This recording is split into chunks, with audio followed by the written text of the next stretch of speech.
This is an idea it came to me while watching the descent, the failure of the Oslo process. One could say it began in 1992, before the actual signing, so it's 25 years. It hasn't worked. Whatever your political point of view, Israeli, Palestinian, or other, I think we all agree that it didn't work. But yet, there's a reversion to it. Most notably in 2013, John Kerry devoted the first few months of his Secretary of State to follow this idea once again. And now we have indications that there'll be another round. I feel confident in predicting it won't work. So back in 1999, I started to think, what's the alternative? Is there another way to approach it? And over this long period, I've been developing the idea. And it's complex, it's large, but in simple terms, it is to indicate to the Palestinians that this conflict, this war that they have been engaged in for a century is over, and they lost, and they need to recognize it.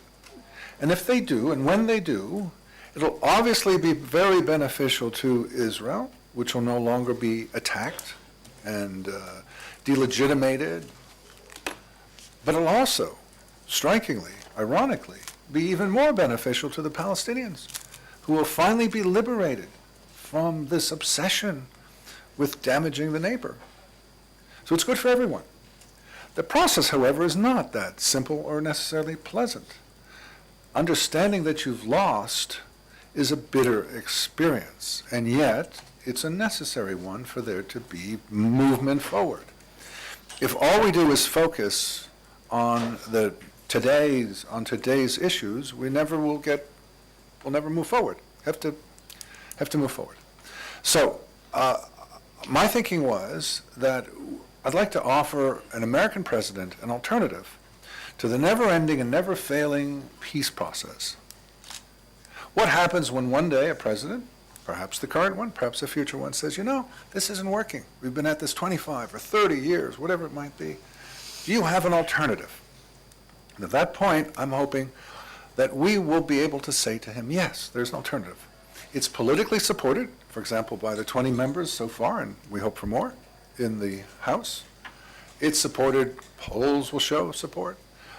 It is intellectually worked out by specialists, security specialists, Middle East specialists, and others.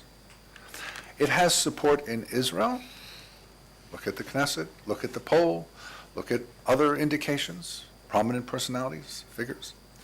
So here it is. It's ready. Take it. Run with it.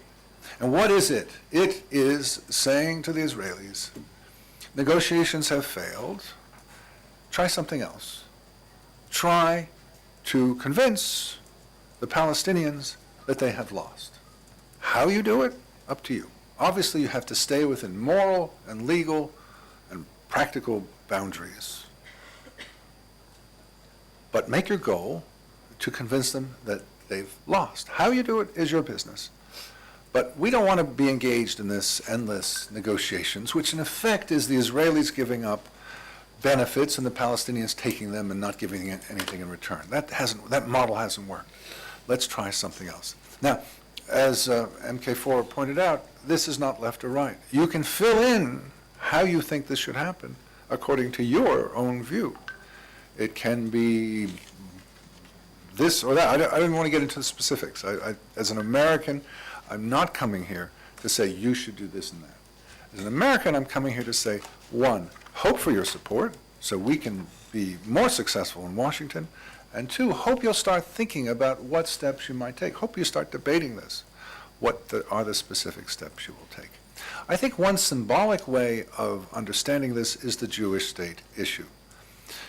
To make a long story short, the Jewish state was assumed. Israel was assumed to be the Jewish state until about a decade ago, when the Israeli Arabs started talking about an Israel that's not a Jewish state. And suddenly, it became clear that Israel was not enough. It's not enough to recognize Israel. You have to recognize Israel as a Jewish state. And that first came out at the Annapolis conference in 2007. And since then, it's become very prominent, I think correctly so. I think it's necessary for the Palestinians to accept that this is a Jewish state, just as theirs is a Muslim state. They say it's a Muslim state. Okay, fine. They argue it's a Muslim state. They need to recognize this is a Jewish state, or it's an Arab state, it's a Palestinian state, but this is a Jewish state.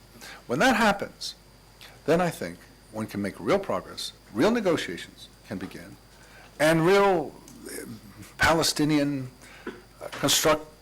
construction of a polity, economy, a society, and a culture can begin. So I'm delighted to be here. I thank all of you for joining us in this effort. I'm most grateful to the invitation to be here along with the members of Knesset, and I hope that this will be the beginning of something important.